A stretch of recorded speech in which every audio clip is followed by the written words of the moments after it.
Look, thank you very much, and can I acknowledge Rob Kerrin, the past Premier of South Australia and also the Head of Primary Industries, PERSA, PPSA, Selwyn Snell, the Chair of HIA, John Lloyd, the CEO of HIA, Jeff Moore, the Chair of AUSVEG, James Whiteside, the CEO of AUSVEG, Andrew Francie, the Chair of PMA Australia New Zealand, Darren Keating, the CEO of PMA Australia New Zealand, horticulturists, ladies and gentlemen, thank you very much and welcome to the 2017 Hort Connections Conference. It's a great honour to have had the opportunity to open this event on behalf of Barnaby Joyce, the Minister for Agriculture, and we both thank you for the opportunity to do so. But before I start, the South Australian wine industry has actually asked me to extend their sincere thanks to you all, because when I had a look at the social program, I believe it's probably your collective intention to drink South Australia dry over the next 3 days. But I'm going to open today with a question. Why are you here? I would imagine that some of you are probably here to learn something new. Others will probably want to do a little networking and make some contacts. Others possibly think you're here to sell your products or your services. For many of you, it'll probably be all of the above. But to my mind, one of the most important reasons for you to be here today is to help shape the future of your industry. Because I believe that horticulture in Australia has a bright future ahead of it, but the shape of that future is actually in your hands, not mine. It's not in the government's hands, it's in the industry hands, because you are the industry, the government is not. So letting us make decisions on your behalf is guaranteed to deliver outcomes that are going to be less than optimal. Yet, all too often, governments are making decisions that have a profound impact on industry without understanding the clear and ever-present challenges that are faced by industry. And as a former US President Dwight Eisenhower once noted, farming looks mighty easy when your plough is a pencil and you're 1,000 miles from the cornfield. I'm a farmer, as are so many of you, and we all know that it's not easy. But governments, of course, have a role to play, and I'll touch on some of these a little bit later. But ultimately, the future must rest with you. It's up to you to define, inform and drive government's role, not the other way around. It's up to you to drive the innovation that's so critical to your industry, and I'm sure this conference will come up with many examples of that to showcase it. It's up to you to sort through all the marketing, the ads, the sales pitches and, dare I say it, the fake news of this post-truth world for the right information that you can use to help your business and industries to prosper. Accurate information in this day and age is pure gold. It's up to you to determine what is done with your marketing and research levies, and it's up to you also to ensure you're getting value for your money. You need to ask the questions, are your levies working the way they're supposed to, the way you want them to? Is the system working for you, or does the whole research and development system need the refresh button pushed? What are you doing to ensure that we, the government, will continue to contribute to your research? What are you doing to ensure that future governments don't take a long, hard look at the contribution that we make when we're putting together a future budget? What are you doing to ensure the industry lobbies government with a unified voice, with sound solutions to problems where you've identified that there is a role for the government to play? What I suppose I'm saying is it's time for the industry to take real ownership, to take charge of its future. It's past time for governments plainly to just get out of your way. But that's not to say that there aren't many things for which governments must and should remain responsible.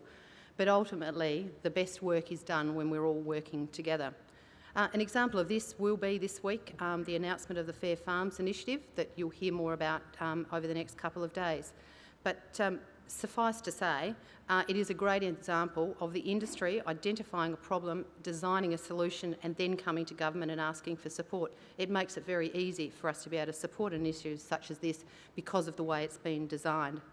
The government, so we are going to support and we continue to support industry in a lot of other ways. Obviously, we're very proud as a government for having worked very hard to conclude the free trade agreements that many horticultural industries are already taking advantage of. But the success of these agreements doesn't really rest with us, it actually rests with you.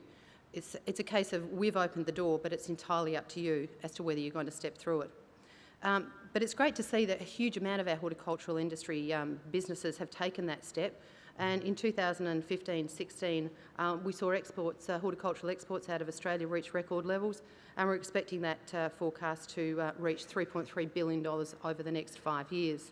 So I'm looking forward to the next steps, but I also believe that there's an opportunity that you not only will be catering for the tastes of these new and developing markets, but you'll be able to be anticipating and even driving their preferences for the benefits of your growers and your industry, and ultimately Australia.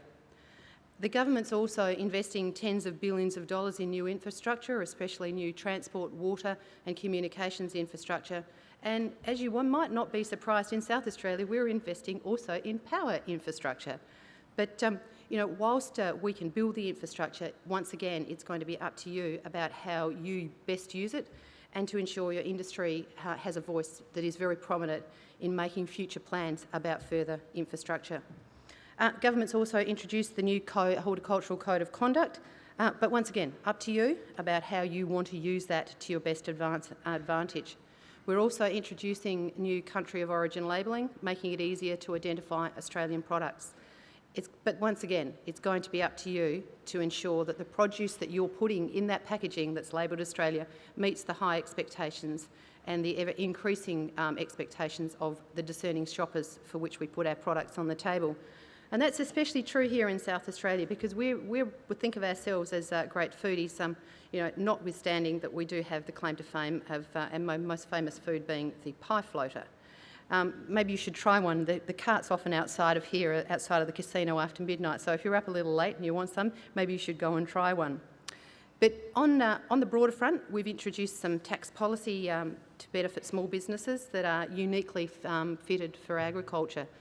In addition to the substantial tax cuts that we're trying to continue to introduce, but so far have been successful in getting up to companies up to $50 million, the 2017-18 budget also extends the instant asset write-off for assets up to $20,000. And quite amused the other day when Barnaby Joyce speculated about how long it would take Steiger to actually be able to make a tractor in $20,000 pieces, so that every single piece could attract the advantage of the write-off. But suffice to say, it's been an extraordinarily popular policy. We've also substantially increased our investment in biosecurity, but once again, I think it's up to everybody, not just growers, but every Australian needs to be a biosecurity ranger. We also know that any system of biosecurity is never 100% foolproof, as our banana growers can all too readily testify. And it is industry is always the one that's best placed to respond to emergencies or identify and guard against emerging and potential biosecurity threats. As some of you know, I'm very keen and have been a great advocate about protecting our biosecurity status, forever saying that I believe that biosecurity should always trump free trade. Get myself into a lot of trouble for that one with some of my more economic rationalist colleagues. But I believe it is one of our most unique competitive advantages. My friends at HIA and also at the Plant and Biosecurity CRC certainly know how I feel about fruit fly. I'm known, I think affectionately, as the fruit fly queen. But some of you know how much I do value research and development. I mean, the government, in addition to the $700 million that we already invest in R&D, we also have met our election commitment of investing an additional $180 million in the Rural R&D for Profit program. But all of these actions are designed to support growth in the agricultural sector. Our aim is basically to increase the size of the pie. It's a very generous pie, it's a very tasty pie, and it's very tempting to hog your share or fight for a bigger share of the existing pie. My advice to you is don't do that. Instead, let's all work together to make the pie bigger, so there's more than enough for everyone, and maybe there might be some left over for when you really need it in a hurry. But the only way we're going to do that is to grow the industry, both at home, but more importantly, our exports. The potential is there, the expertise is there, the resources are there, and the will is there. So the barriers and challenges, which, if you're clever, we actually can turn into opportunities. One of the great opportunities, I believe, is wastage. It breaks my heart when I visit orchards or farms and see the massive amount of product being left on the ground simply because it doesn't pass QA muster. Increasing the value-added opportunities through onshore processing offers benefits at so many levels, especially with many overseas markets looking for track and traceability. Australia's reputation, our robust biosecurity arrangements, our health and safety regulations are now turning into being a market competitive advantage. But I also today give a plug to South Australia's Agricultural Woman of the Year finalist, Robbie Davis from Potatoes SA, who's doing her research project on this very issue. Just imagine if we could close the loop and eliminate wastage. So to that end, can I say how pleased I was to see the scope of this event being extended to all players down the supply chain. It's indicative of the much needed industry unity of which I have been speaking. Governments love to play on divisions as an excuse to sit back and do nothing, but it's almost impossible for us to ignore you when you speak with a clear, united voice. Can I also thank the organisers for agreeing to hold this great industry event in South Australia. Since I became a senator in 2012, I have been harassing AUSVEG to hold the event in my home state.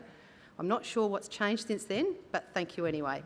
So I'm looking forward to seeing the outcomes of this conference and to working with you all so that together we can shape the future of your industry. Thanks very much.